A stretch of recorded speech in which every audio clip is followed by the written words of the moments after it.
Shalom, damai di hati. Selamat pagi Bapak Ibu, saudara-saudariku yang dikasihi dan diberkati Tuhan Yesus Kristus. Rasanya tiada kata yang dapat mengungkapkan betapa baiknya Tuhan dalam hidup kita. Kalau kita boleh bernafas, boleh bangun dari tidur, boleh memasuki hari baru, menjemput mentari, melihat orang-orang yang kita kasihi ada dekat dengan kita, suami, istri, anak-anak, orang tua ataupun saudara. Siapa yang sanggup memberikan itu semua kepada kita? Tidak ada yang lain selain Tuhan Yesus Kristus, Juru Selamat hidup kita. Karena itu, mari kita datang bersyukur kepada Tuhan. Kita akan membaca Alkitab dan merenungkannya. Namun sebelumnya, mari kita berdoa. Betapa baiknya Engkau ya Tuhan. Kami boleh hidup sampai saat ini semua karena kebaikan dan cinta kasih Tuhan dalam kehidupan kami. Terima kasih Tuhan. Dan saat ini kami rindu merenungkan firman-Mu. Ya Roh Kudus, terangi hati dan pikiran kami, supaya kami boleh memahami dan melakukan firman-Mu dalam kehidupan beriman kami. Berfirmanlah ya Tuhan, kami siap merenungkan firman-Mu. Di dalam nama Tuhan Yesus, firman yang hidup, kami berdoa. Amin. Saudara-saudaraku, bacaan Alkitab di hari ini Selasa 18 April 2023. Pembacaan Alkitab terdapat dalam Injil Yohanes pasal 20 ayat yang ke-14. Sesudah berkata demikian, ia menoleh ke belakang dan melihat Yesus berdiri di situ. Tetapi ia tidak tahu bahwa itu adalah Yesus. Tema renungan di hari ini, jangan larut dalam kesedihan.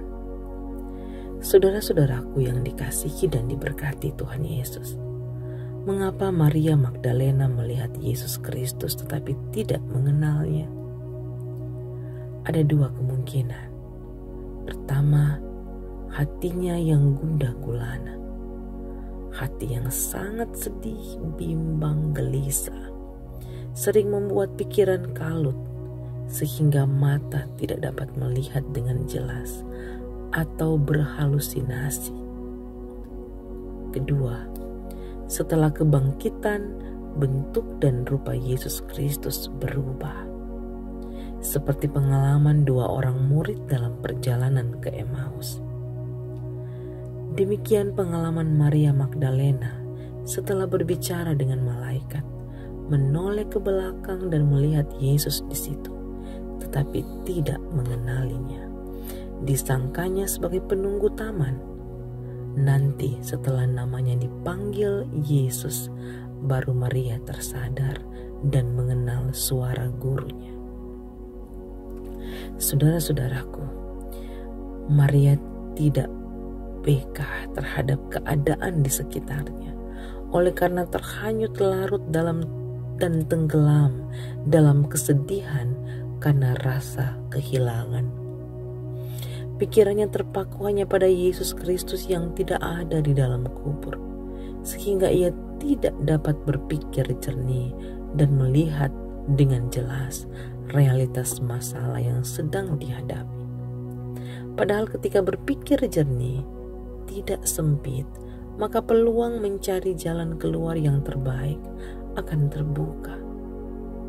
Keluarga Kristen yang dikasihi dan diberkati Tuhan Yesus, belajar dari sikap Maria Magdalena, maka kita sebagai keluarga Kristen, umat yang percaya kepada Tuhan, diajak agar ketika diperhadapkan dengan permasalahan, apakah masalah keuangan, masalah dalam rumah tangga antara suami dan istri, orang tua dan anak, masalah pekerjaan, masalah anak muda, persahabatan, dan berbagai masalah apapun, termasuk masalah pendidikan anak-anak kita, biaya-biaya pendidikan yang tidak murah saat ini.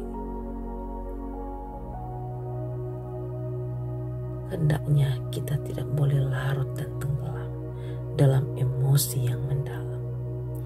Kacamata kita jangan seperti kacamata kuda yang menghalangi kita untuk melihat ke samping, ke atas, dan ke bawah. Dalam keadaan seperti itu, marilah kita mendengar suara Tuhan Yesus melalui membaca firman dan berdoa, menyerahkan pergumulan hidup serta memohon pertolongannya, sehingga mata kita dibukakan melihat masalah dengan jelas dan dapat menemukan solusi dengan pertolongan Tuhan. Jesus is the answer. Yesus Kristus adalah jawaban. Imani itu, tetap percaya dan buktikan dalam hidupmu. Bersama Yesus, sebesar apapun masalah kita, Allah kita lebih besar. Amin. Mari kita berdoa. Ya Tuhan Allah yang Maha Kasih dan Maha Kuasa, terima kasih untuk firman-Mu, dan kami memohon tuntunlah kami di jalan-Mu agar tidak terjebak dan tenggelam dalam permasalahan, melainkan kami mau memandang kepadamu dan mendengar suara-Mu sebagai penolong dan sumber jawaban dari setiap persoalan kami. Dalam nama Tuhan Yesus Kristus kami berdoa.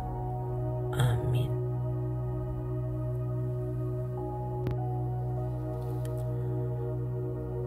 Mari kita berdoa.